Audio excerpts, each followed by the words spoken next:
तुम्ही जर tissue paper घेतला, त्यामध्ये 2 ते 3 डांबर गोळ्या घेतल्या आणि त्याची व्यवस्थितरित्या अशा पद्धतीने पावडर करून घेतली.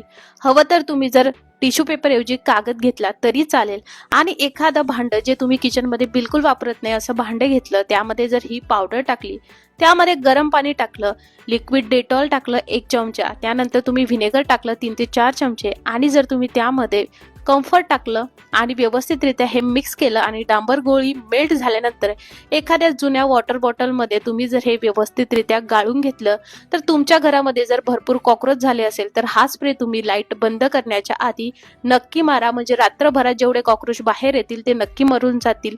जिथे जिथे जास्त कॉक्रोच झाले तिथे तुम्ही असं सोल्युशन स्प्रे करू शकता आणि हवं तर रोज तुम्ही अशा पद्धतीने झोपण्याच्या आधी किचनच्या सिंकमध्ये हे टाकू शकता. हे क्लीनर आहे टॉयलेट क्लीन्स करण्यासाठी सुद्धा. हॅक आवडला असेल लाईक फॉलो